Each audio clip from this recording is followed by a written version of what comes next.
Good morning, everyone. We're here to talk about the arrest that occurred this morning regarding double homicide. To just give you a little bit of recap, this is regarding double homicide that occurred on the 14th. Harrisburg police were called about 5:04 in the afternoon to go to the 2200 block of Logan Street. That there were two sisters there that were deceased. Officers did arrive, we did secure the scene, and we began our investigation from there.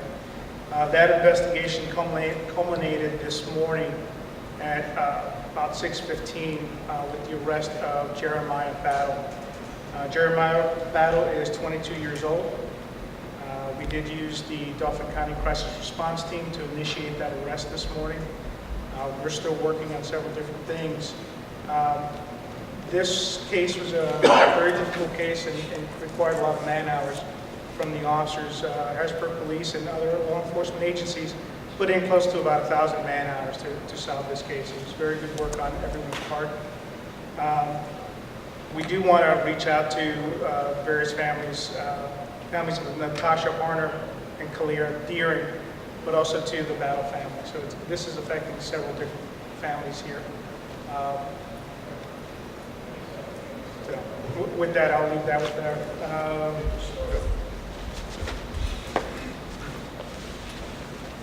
I want to commend the Harrisburg Police under the leadership of Chief Carter, Captain Oliveira, of course with the support of Mayor Pappenfuss, for the work that was put into this. From the time we went to the scene of this crime, the crime occurred November 9th, as you recall, that last Thursday, and the tremendous effort that the detectives, especially here, put in to solve this crime.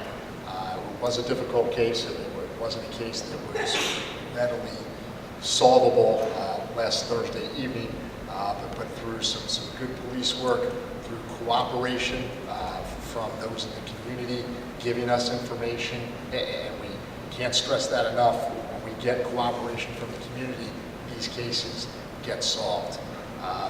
Mr. Battle has been charged with 2 counts of first-degree murder for the killing of those 2 women. He's also been charged with burglary, which involves breaking into that residence on Logan Street, as well as what we call tampering with evidence. That is, he disposed of the gun that was used in the crime. The charges have not been filed yet. I know you guys are going to ask me to copy the complaint. That's in the process of happening in the next hour or so.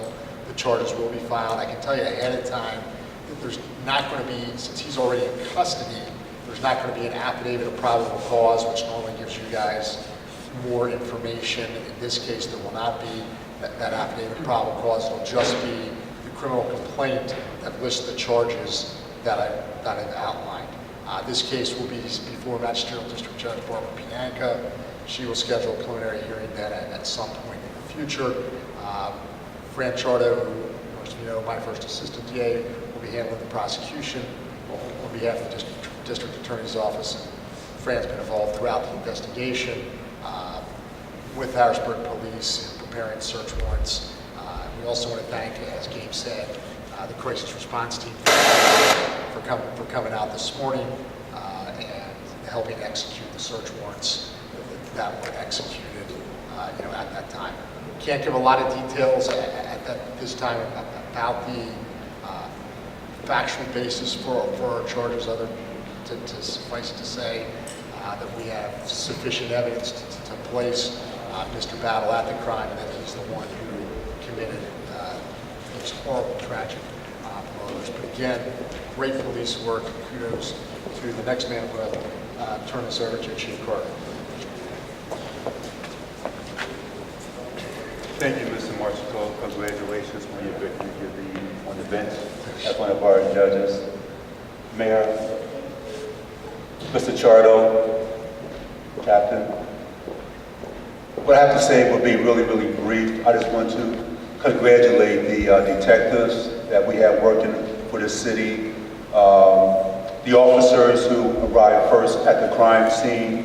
Our condolences to the victim's family and also to the perpetrator's family. You know, the DA's office helped out an awful lot with their guidance. You know, I read a Penn Life article that stated that there's no love in the city anymore. Well, because people do care in the city because they did show love. You know, people did come forth and they did talk to the police. Because of love that my officers have for the victims and the victims' family and for the citizens here, they put in about 1,000 man-hours to solve this case. My resources were almost just shot, but we didn't give up, we didn't quit. There were a lot of sleepless nights that the detectives, myself, and the captain put in. DA's office too. So I want to say, you know, being a Harrisburg City police officer, we don't make the money that other agencies make, but however, everybody here, everybody that we have working here, they're doing this here job out of love for what they're doing and love for the people that they are serving. And because of love, love solved this case, because love bears a terrible burden. Thank you. Mayor. I have nothing really to add to that other than to say that I think the public should feel great confidence and great relief. This is a particularly tragic crime, but our agency came together and worked in a very impressive manner to get it solved. As I've spoken out over the past several days, I know everybody's focus has been on making sure that there is justice and would be justice, and I'm pleased that we're able to bring it to a quick resolution for the benefits of everyone here. And we're happy to take a few questions. I don't know how much we're going to be able to talk about specifics. Yes? Is there, can you see what the relations Mr. Battle was to the victims? Yeah, I mean, he was acquainted with at least two of the victims, if not all three. You know, was friends with them, I'll term it like that. So he was arrested this morning. Correct. Could you describe like where, you know, how did he put up a struggle, anything? He did not put up a struggle. He was cooperative when he was arrested. He was arrested at his residence as the search team with Harrisburg Police executed the search warrant. And that's in the what? 1700 block north. 1700 Black North Street. I'm sorry, did he admit to anything? I can't comment on that at this point.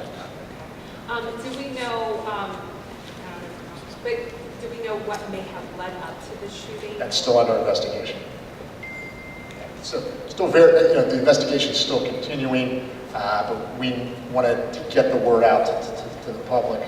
You know, this individual's off the streets. As the mayor said, every homicide's tragic whenever there's a loss of life, but this was particularly horrific. You know, two girls gunned down in their home.